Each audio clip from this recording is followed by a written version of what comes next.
Hi there, I'm Britton Watkins and I'll be your guide for beginning to learn uo'aXy'an. So you might be asking yourself, why would I learn a fictional language? While it's true that understanding uo'aXy'an or any other language in the end isn't going to be the key to the game, the production team here understand that this kind of investment in building out the universe has big payoffs, not just for richness in gameplay, but because it also gives you another dimension in which you can engage in and get enjoyment out of immersing yourself in these worlds. Fictional languages can become real, even if the original speakers are fictional. While this series is intended to introduce you to the foundation of speaking and writing, just as you can't learn Spanish or Japanese in an hour, this course will not be completely comprehensive.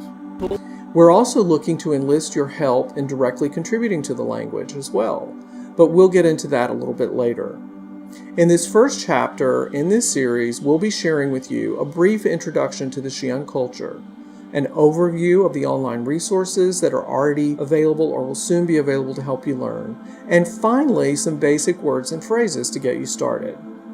So, who are the uo'aXy'an? I'll include some links in the description below that will give you a more comprehensive backstory, but in a nutshell, the uo'aXy'an are an alien species that have a reptilian-type appearance, and they've served as foils for humanity, both politically and socially.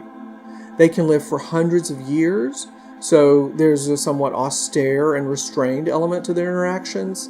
They tend to play their cards very close to their chest, are generally perceived as being diplomatically manipulative, and thanks to their long lifespan, they tend to plan for decades rather than years. Now, behind the scenes, the developers looked to Han Dynasty-era China as an initial inspiration for the culture, just as much of the inspiration for the uo'aXy'an comes from the late Roman Empire. The linguistic choices I've made in constructing the language take various influences from Asia into account. Chris wanted them to write vertically because there is so much verticality in their general design aesthetic, which had a direct impact on the formulation of the alphabet, just as their culture and philosophies end up having impact on the words they use and how they frame things in daily life. Pitch is very important, and there are long and short vowel distinctions. For example, in the greeting word uo'aXy'an, the first syllable has a long A sound, and it's at a higher pitch than the rest of the word. And the meaning behind the greeting comes from the semantic component, she meaning meeting or coming together, sui meaning converse or chat, and len representing harmony or lack of confrontation. The greeting itself is full of hopefulness that the encounter will go well.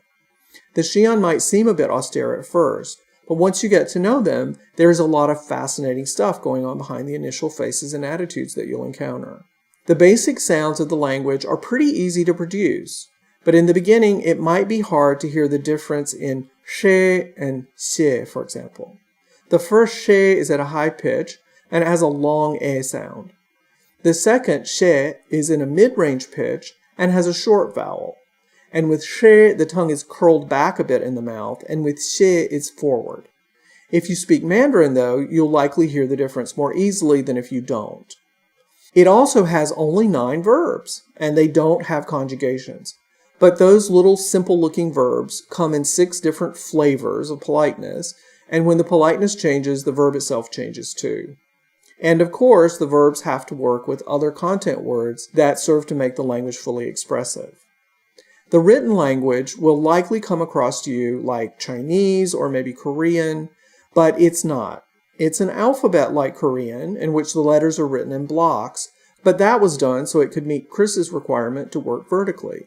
You may have noticed already that it also makes it work horizontally too. Handy. So it's not as easy to learn as the Greek alphabet, but it's not as difficult to learn as Chinese or Japanese or Thai. It's almost all very logical. So, how will you be learning all of this at first? We are preparing these videos. They will help you primarily with the sounds of the language and put you on the right path to learning how to read the script. They will also teach basic words and phrases and introduce you to enough grammar that you can start formulating your own thoughts and sentences in uo'aXy'an, which the uo'aXy'an call, by the way, uo'aXy'an. But beyond these videos, there is a big document that you will be able to get as a PDF. It's not a bunch of step-by-step lessons either per se, but it has a tremendous amount of material in it and details on the language that these videos will not be able to cover. Some of you will be able to digest and make more sense of this document than others. So that you can all help each other out, there is also a forum on the RSI site where you can come engage with me and other learners. There we'll share ideas and answer each other's questions. I created, or rather I'm the person responsible for the inception of uo'aXy'an as a grammatical fictional language, but we all together will make it real. The dictionary for uo'aXy'an is a hosted digital database, and it will grow over time as the language grows. And finally, on the topic of learning to speak it, I can't do that fluently yet either. We're all in this together. So I'm looking forward to meeting you on the forum. Come on over and introduce yourself. Before we wrap up this segment by starting to learn some useful words and phrases, I want to point out to you again that by engaging with everyone else who cares about this language, you will be expanding its scope and importance. As the uo'aXy'an culture grows, and as the writing team and technical folks at Star Citizen build out more and more elements of their society, cities, worlds, and systems, the language will grow also. And the uo'aXy'an, despite being humanoids, are very unlike humans in so many different ways. Star Citizen thinks of you as being a vital part in this experience. So by understanding this alien civilization and talking about them and writing stories in their lore, in their culture, in their own language that you can learn here, over time you'll be on a path to influence how uo'aXy'an civilization evolves to be more fun and engaging for everyone, even the people who are not learning the language. Regarding that, the uo'aXy'an might even say, "Esu huang e puang." It's surely of great importance. Okay, let's learn some uo'aXy'an. The next video chapter will go into detail on the sound system of the language, but for now, let's just take a repeat after me approach and learn some basic words and phrases to get started. We'll begin by going back to "Shesuelen." This is the greeting for hello when meeting people. You might recall from earlier in this video that the parts break down into something that means more or less meet and chat amicably. But that's not important now. Let's just learn to pronounce the word. The pronunciation will show up along with the native uo'aXy'an script. Uo'aXy'an upinoa. Repeat after me again. Shesuelen.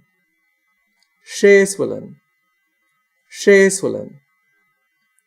This works as a proper way to say hello or greetings or good day to anyone you know or don't know. I find it a good idea to always repeat things at least 3 times to help lock them into my brain. So if I say "Shesuelen" to you, what do you say back? To get the first sound, the X sound right, try saying an SH with your tongue curled back a tiny bit. Shesuelen. Next, let's learn how to ask someone how things are going. We'll be polite about it, so this version is a bit long. Athumoishoa. First, just listen at full speed. Athumoishoa. Athumoishoa. Athumoishoa. This is actually 3 separate words. Ath, u, and moishoa. They are all at a low pitch, so your voice should not jump around. Keep it all flat and emotionless in terms of the pitch. Uo'aXy'an. Repeat after me again this time. Athumoishoa. Athumoishoa. Athumoishoa. The low pitch does not indicate that the uo'aXy'an don't really care how you're doing, even if it comes across that way. It's simply coincidental that all of these words feature a consistent low pitch. The shorter, more familiar way to ask this, something like "What's up?" is just ashoa. Again, all low and flat tone, ashoa. If you get all human emotional and you let your tone jump and you're like all ashoa, a uo'aXy'an would likely not even understand what you're asking. The most common answer to this question is "kol" with a long o. It sounds a lot like the English word coal. It has a generically positive meaning like well or fine or a thumbs up. Otue, let's repeat. Coal, coal, coal. And to your having done well with that, I might just say again, coal, and it would mean good job in that context. Whenever anyone is learning a new language, the phrase I don't understand is generally very useful. Here we go. Otoe eyonai, eyonai, eyonai. I don't understand. It literally means that you don't have a grasp of what is being asked. However, if you did understand the question, but you don't know the answer, then you would say ewi. Let's practice.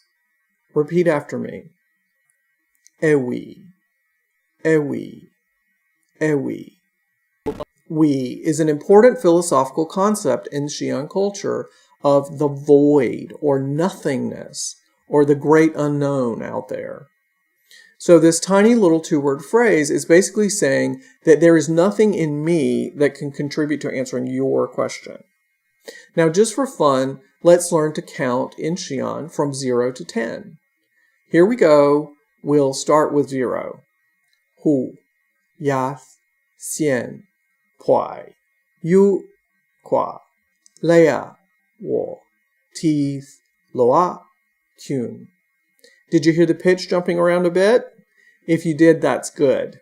If you didn't, let's give some examples of why it's important to learn to hear pitch in Xi'an. 3 of these numbers are distinguished from other common words by pitch alone. 4, yu at a high pitch contrasts with yu, meaning man or male. 5, qua, at a low pitch contrasts with qua, meaning opinion. Quai, qua, could mean 5 opinions, for example. 9, loa, with a rising pitch, is very different than the meaning of loa, at a flat middle pitch, meaning eat or drink.